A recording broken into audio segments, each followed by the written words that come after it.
अस्सलाम वालेकुम दोस्तों। आज एक नए और दिलचस्प किस्से के साथ हाजिर हूँ। क्या आप तसव्वुर भी कर सकते हैं कि दुनिया के दो बड़े ममालिक 3 बरस तक सिर्फ इस मुद्दे पर हालत जंग में रहे कि लॉबस्टर यानी केकड़ा एक टांगों वाली मछली है, और अगर ऐसा है तो कैंगरू भी एक परिंदा है। ऐसी लड़ाई तो शायद कार्टून्स में भी ना होती हो, है ना? लेकिन बनी नोए इंसान इस मुद्दे पर भी एक फुल स्केल जंग के किनारे से वापस आई है। तो आपको बताते हैं कि 1960 की दहाई में फ्रांस अफ्रीका में, बिलखसूस मगरबी अफ्रीका में अपनी तमाम कॉलोनीज से हाथ धो बैठा। इससे कबल फ्रांसीसी मछेरे मगरबी अफ्रीका के सवाहिल के नज़दीक से जहाज भर भर के रोज़ाना लॉबस्टर पकड़ कर ले जाते थे। लेकिन 1960 की दहाई के शुरू होते ही मगरबी अफ्रीकी ममालिक, बिलखसूस मोरितानिया की बहरिया ने फ्रांसीसी माहीगीरों को अपने सवाहिल के नज़दीक आने से रोकना शुरू कर दिया। चुनांचे फ्रांस के पास कोई चारा न था माँ सिवाय इसके कि वो लॉबस्टर पकड़ने के लिए दीगर इलाकों का रुख करे, जिसमें लॉबस्टर से बड़ा जनूबी अटलांटिक का हिस्सा सरे फहरिस्त था।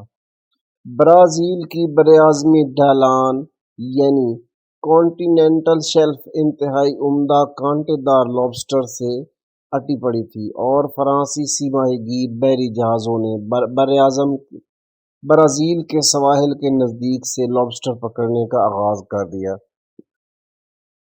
जिस पर ब्राज़ील ने बराफरोख्ता होकर कहा कि लॉबस्टर चाहिए तो या तो हमसे बराह रास्त खरीद लो या फिर यहाँ से पकड़ लो, लेकिन हमें इनका मुआवजा अदा करो क्योंकि वो हमारी मिल्कियत है।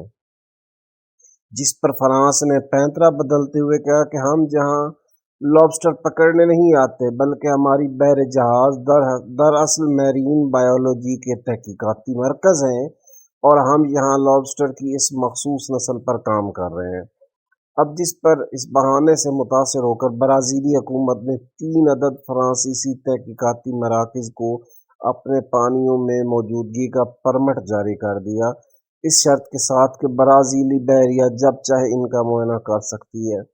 अब वो चारों जहाज़ कई माह तक तहकीकात की गर्ज से सैकड़ों टन इंतहाई उम्दा क्वालिटी का लॉबस्टर ब्राज़ील की बरआज़मी ढलान से पकड़ कर वापस फ्रांस ले जाते रहे। जी हाँ, मैंने चारों कहा है क्योंकि फ्रांस ने 3 जहाज़ों का परमिट लेकर 4 भेज रखे थे। अब यहाँ तक कि एक रोज़ ब्राज़ीली बहरिया के एक जहाज़ ने चौथे फ्रांसीसी जहाज़ को जा दबोचा, और जब ब्राज़ीली अफसर इस फ्रांसीसी जहाज़ पर चढ़े तो उन्होंने देखा इधर तो पूरा माहौल सजा हुआ था। न सिर्फ टनों के हिसाब से लॉबस्टर को पैक करने के लिए पकड़ा गया था, बल्कि जहाज़ के किचन और मेस में खूब लॉबस्टर पका पका कर खाए जा रहे थे। उन्होंने कहा, वाह भाई, इतनी गहराई से तहकीकात की जा रही है, दफा हो जाओ यहाँ से, और आइंदा नजर भी आए तो तुम्हें समंदर की तह में लॉबस्टर के पास भेज देंगे, फिर करना इधर तहकीक लॉबस्टर्स पर। अब कोई और मुल्क होता तो उसने शर्मिंदगी से माजरत कर लेनी थी, लेकिन फ्रांस पर इस वक्त हुकूमत थी दूसरी जंग अजीम के फाते जनाब चार्ल्स डेगाल की। डेगाल हुकूमत ने उल्टा गुस्से से कहा, लॉबस्टर क्योंकि हर वक्त समंदर की तह में नहीं रेंगते बल्कि वो जंप लगाकर थोड़ा थोड़ा तैर लेते हैं, चुनाचे वो मछली के जुमरे में आते हैं, और जेनेवा कन्वेंशन के तहत हम हर तरह की मछली पकड़ने के मजाज हैं। एग्जैक्ट यही बयान था फ्रांस का। अब ब्राज़ील ने जवाब में कहा कि अगर लॉबस्टर पानी में जंप लगाने की वजह से मछली है तो फिर कैंगरू भी एक परिंदा है क्योंकि वो हवा में जंप लगाता है। लॉबस्टर मछली नहीं है बल्कि बरआज़मी ढलान पर रेंगने वाला समुद्री जानवर है। चुनाचे जेनेवा कन्वेंशन ही के मुताबिक आप हमारे इलाके से कोई लॉबस्टर, केकड़े, मोसस वगैरह नहीं पकड़ सकते। एग्जैक्ट यही अल्फाज थे उनके भी। इसके बाद एक तरफ फ्रांस और ब्राज़ील में सफारती महाज पर सख्त तू मैं हो गई, और लॉबस्टर, मछली, कैंगरू, परिंदा वगैरह की बहस शुरू हो गई, बल्कि समंदर में भी ब्राज़ीली बहरिया اور فرانسیسی ماہیگیر جہازوں کے درمیان آنکھ مچولی کا سلسلہ شروع ہو گیا۔ برازیل نے کئی مرتبہ فرانسیسی جہازوں کو پکڑا اور پھر وارننگ دے کر چھوڑ دیا۔ نتیجتاً فرانس نے اپنے بحریہ کے کچھ جنگی جہازوں کو اپنے ماہی گیر جہازوں کے ہمراہ روانہ کر دیا تاکہ انہیں برازیلی بحریہ سے محفوظ رکھا جا سکے، جس کے جواب میں برازیل نے اپنی جنگی جہازوں اور لڑاکا طیاروں کو ڈپلوائے کر دیا تاکہ فرانسیسی بحریہ کو اپنے پانیوں سے دور رکھ سکے۔ ان گنت مرتبہ ان دونوں کے درمیان جھڑپیں ہوتی رہ جاتی۔ ان دنوں سرد جنگ عروج پر تھی۔ امریکہ نے فرانس کو سمجھایا کہ برازیل ایک کیپٹلسٹ ملک ہے اور وہ ان دنوں جنوبی امریکہ میں کمیونزم کی روک تھام میں اہم کردار ادا کر رہا ہے، چنانچہ اس سے جھگڑا ختم کر لو۔ لیکن ڈگال کا غصہ تھمنے کوئی نہیں آ رہا تھا۔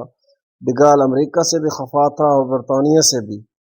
آخر کار متعدد سفارتی عسکری قضیوں اور امن معاہدے کی کوششوں کے بعد 1963 میں فرانس پیچھے ہٹنے کو تیار ہو گیا اور بدلے میں برازیل نے 5 سال کے لیے فرانسیسی تحقیقاتی سینٹر کو اپنی براعظمی ڈھلان سے لابسٹر پکڑنے کا اجازت نامہ جاری کر دیا۔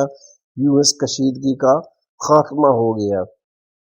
تو دیکھا آپ نے کس طرح یہ یورپی ممالک موجودہ دور سے قبل جانوروں کی طرح لڑتے تھے، لیکن انہوں نے ان جنگوں سے سبق سیکھا اور آپس میں لڑنا بھڑنا بند کر دیا۔